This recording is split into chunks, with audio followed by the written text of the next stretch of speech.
Fox News alert. Air Force One is on the ground at the Luis Muñoz Air National Guard Base in Puerto Rico. The president and the first lady have landed there for a personal look at the devastation caused by Hurricane Maria and the attempts at recovery.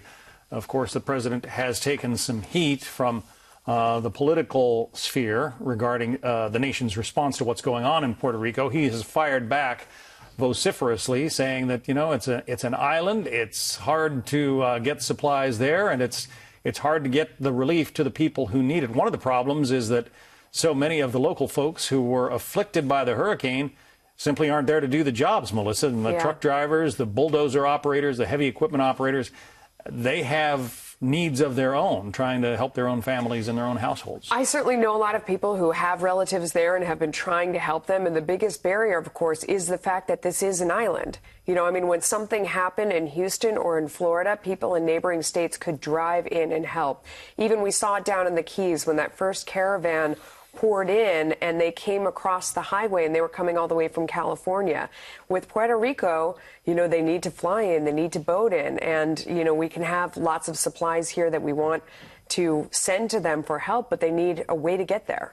There are organizations of private pilots, you know, those who fly light aircraft, even business jets, organizations that have, you know, stand at the ready to, you know, put tons and tons of supplies on board aircraft and fly them into the islands. But the situation on Puerto Rico has been so devastated that many of the airports simply aren't even open yet. They don't have power for the control towers and so forth. So some of those relief efforts that might normally take place, even from individual citizens reaching out to other Puerto Ricans, those things are not able to happen just yet. Yeah, and our own reporter on the ground, of course, Geraldo Rivera there, and he has pointed out from the beginning that there were a lot of essential services that weren't in place even before the storm, and that's a huge problem when you talk about restoring power to 100% of the island. And there we see the president stepping off and shaking hands as he gets his feet on the ground.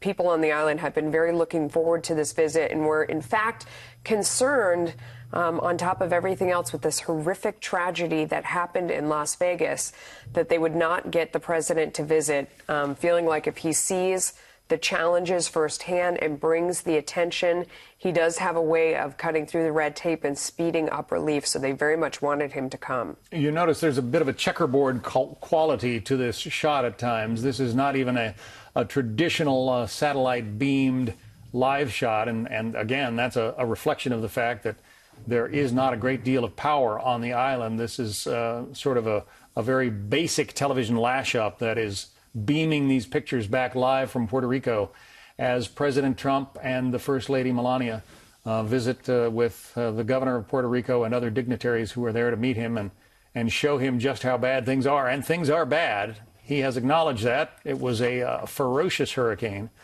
But they are looking for more help in Puerto Rico, and perhaps the president's visit is going to get that for them. Absolutely. Only 95% of the island, or 95% of the island does not have power right now. Only 5% does. Only 45% of the island right now has drinking water. So this is obviously a huge humanitarian crisis. Beyond that, there is so much rebuilding that needs to go on. And you can't forget, of course, that, you know, this is part of our country. And like any other place that had a disaster, they need federal support. And as you know, being the business reporter that you are, Puerto Rico was in horrific financial shape, I mean, essentially bankrupt, before the storm hit. And now they are faced with a catastrophic economic event that has, you know, essentially shut down the island's economy. Tourists aren't going there right now and spending money. Restaurants can't open because they've been obliterated. So it is really the worst of all possible times on that island.